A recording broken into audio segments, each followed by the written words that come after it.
34 minutes past 12 p.m. Central African time. Welcome back. You are tuned into Salam Media. It is, of course, a special Hajj broadcast. My name is Zahid Jadwat, and we are together up until 1 p.m. this afternoon. And I think we've just come back from the ad break. And before that, we were actually speaking to the chairperson of the Isipingo Business Forum, Junaid Iqbal. And quite a lot of devastation in KZN, particularly in Isipingo. And I think, my mind has been constantly thinking about the situation, and my thoughts and prayers actually go out to those who are affected by the violence that has erupted in KZN. And I think for now there is some sort of stability and calm. But right now, I think it's time to move on to the relief efforts and, time to rebuild South Africa and the areas that have been affected. So we are joined now by Shoaib Moosa, the chairperson of Muslims for Humanity. He joins us now. Assalamu alaikum rahmatullahi wa barakatuh, and welcome to the show. Wa alaikum assalam, Zahid. How are you? I'm well, alhamdulillah, and how are you? Alhamdulillah, in the circumstances. Jazakallah for having me on the show, and assalamu alaikum to all of the listeners. Yeah, so I think, now as the stability has returned, at least for now, many of us are now looking towards rebuilding the country and, the relief efforts. Your experience with regards to that?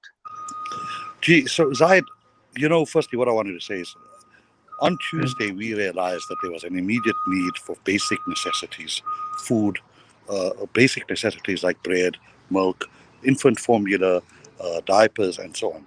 So as Muslims for Humanity, we were called into action, and we set up a coordinated effort in partnership with the NMJ Islamic Center, as well as various other NGOs and PBOs in Durban. And we started a mass distribution scheme of bread and milk. And alhamdulillah, between Tuesday and inshallah by end of business today, we would have been able to distribute just over 300,000 liters of milk and 300,000 loaves of bread.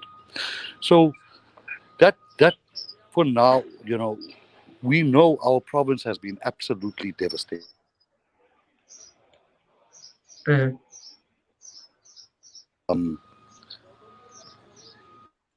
To see what is happening, and the immediate need was relief. We now move into the aid part and into the rebuilding part. Now, it's going to take a long time for the province to recover. And the need for aid, particularly, I think is going to increase substantially, probably more than double of what this province has normally required, understanding the poverty gap, right? So in that regard, I wanted to say a few things. Firstly, we've been inundated with assistance from other parts of the country.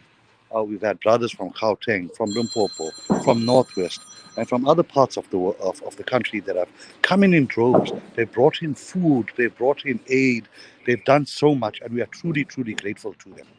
And there is still a huge shortage of basic commodities, all right, and a huge shortage of food supplies. And we are going to need lots and lots and lots more. And one of the reasons I've asked to come on was to clarify a misconception. There's a voice note that I sent out yesterday that's gone viral, where I've tried to tell our people that we need all the aid that we can get. It's not going to end.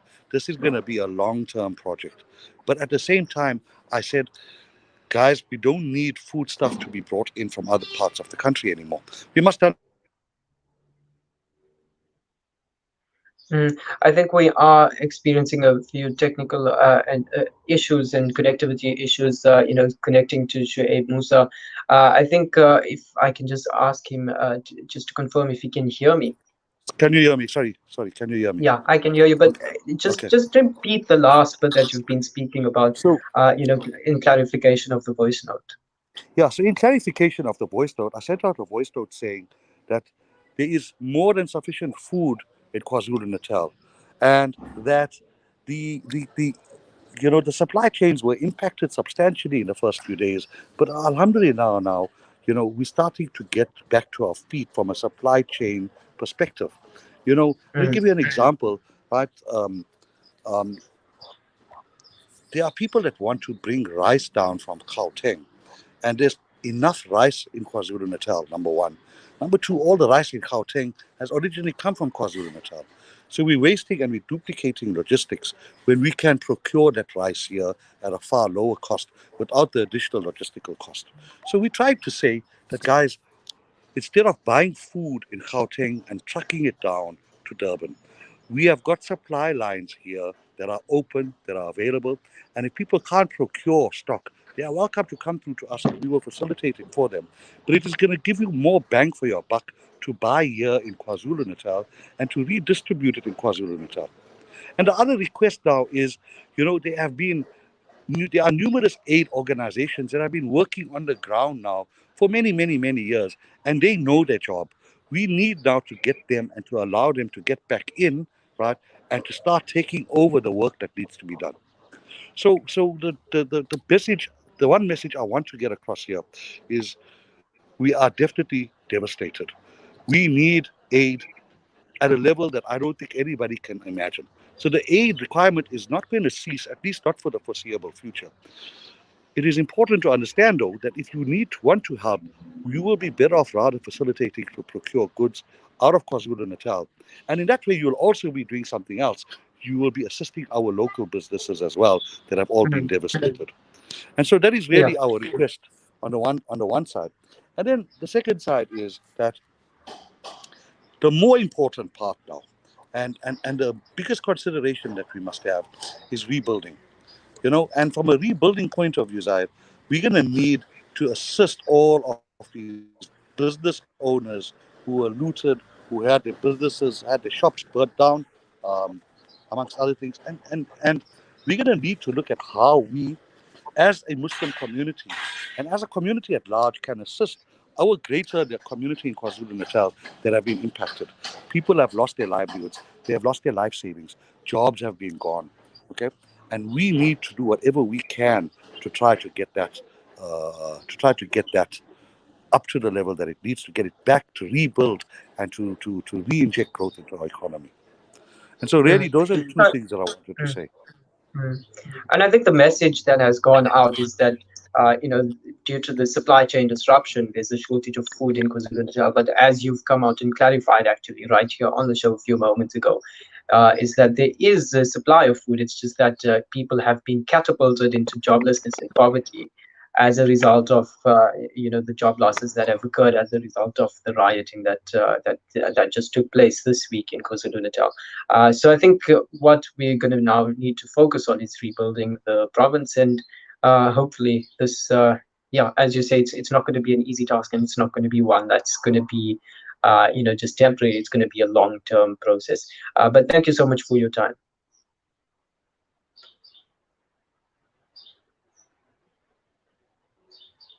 Shoaib, if you could just unmute your mic, then perhaps we'll be able to hear what you're trying to say.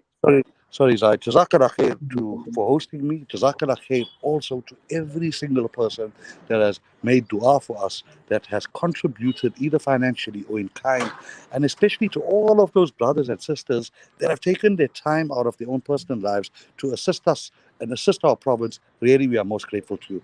And finally, to those people that have taken the effort to send food down, to send convoys of trucks down, and to come down themselves, okay, you will have absolutely no idea how grateful we are. And our sincere dua is Allah reward all of you and bless all of you with as much sawab as possible and bless you all with afiyah. Jazakallah khair.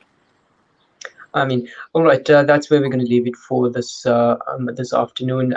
The conversation with Shoaib Moosa from the Muslims for Humanity, the chairperson there, actually, speaking to us about relief efforts in KwaZulu-Natal, especially in the aftermath of this catastrophic, this disaster that has occurred in the past week as a result of the unrest. This past week, but that's where we'll leave that for now. And when we get back from the ad break, we're going to continue this discussion. We're going to speak to Kari Ziad Patel from the Al Imdad Foundation. Please do stay tuned.